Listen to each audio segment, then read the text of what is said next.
गीता उपदेश संख्या 21। जो थोड़ा सा भी भेद करता है उसको भय होता है। जो अपने से ब्रह्म को भिन्न जानकर उपासना करता है वह पशु की तरह ब्रह्म को नहीं जानता है। आत्मविद संसार रूपी शोक से तर जाता है। इन श्रुति वाक्यों से भी सिद्ध होता है कि विद्वान को किसी दूसरे का भी भय नहीं होता है, क्योंकि उसकी दृष्टि में कोई भी दूसरा नहीं है। अष्टावक्र जी कहते हैं कि हे शिष्य, तुम शुद्ध बुद्ध स्वरूप हो। तुम्हारी देह गेहादिकों के साथ अहंकार और ममत्व के आस्पद रूप से संबंध नहीं है। जब तुम असंग और शुद्ध हो तब फिर तुझमें त्याग और ग्रहण कहाँ है। इस वास्ते अब तुम देह संघात को लय कर अर्थात मैं देह हूँ, यह मेरा, यह देह है, ऐसे अहंकार को भी दूर करके अपने स्वरूप में स्थित हो। जैसे समुद्र में अनेक बुदबुदे और तरंगे उत्पन्न होते हैं फिर समुद्र में ही लय हो जाते हैं, समुद्र से भिन्न नहीं हैं, वैसे ही मन के संकल्प से यह जगत उत्पन्न हुआ है और मन के ही लय होने से यह जगत लय हो जाता है। आत्मा सदैव शुद्ध और मुक्त है। वह कदापि बंध को नहीं प्राप्त होता है। बंध और मोक्ष दोनों मन के धर्म हैं। मन के शांत होने से बंध और मोक्ष का नाम भी नहीं रहता है। आत्मा में मन के लय करने से सारा जगत लय को प्राप्त हो जाता है। प्रश्न होता है कि प्रत्यक्ष प्रमाण में रज्जु में सर्पादिकों का भेद प्रतीत होता है, उनका कैसे लय हो सकता है? क्योंकि जो वस्तु प्रत्यक्ष प्रमाण का विषय है उसका लय नहीं होता है।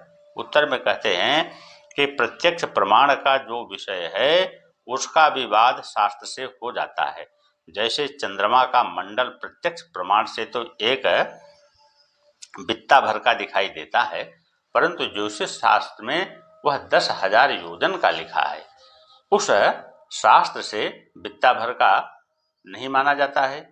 वैसे ही प्रत्यक्ष प्रमाण का विषय जो जगत है वह भी श्रुति वाक्यों से बाधित हो जाता है, क्योंकि जगत वास्तव में तीनों कालों में नहीं है।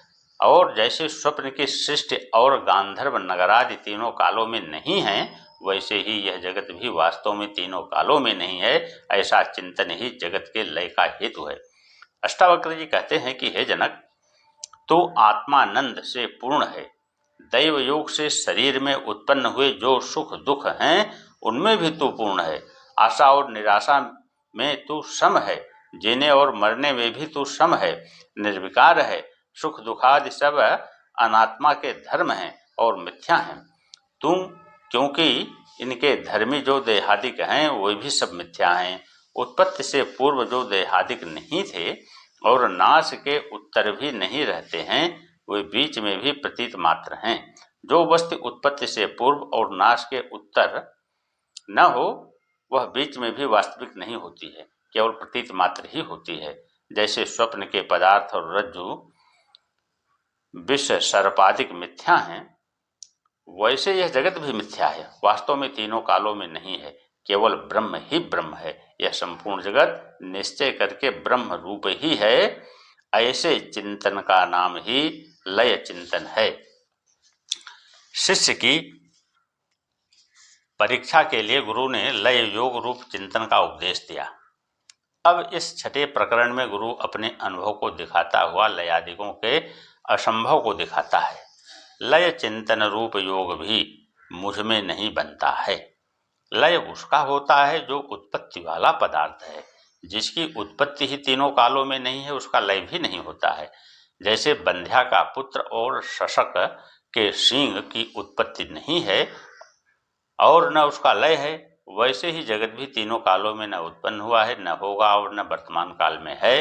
तब उसका लय चिंतन कैसे हो सकता है? किंतु कदापि नहीं हो सकता। प्रश्न होता है, यदि जगत उत्पन्न ही नहीं हुआ तब प्रतीत क्यों होता है?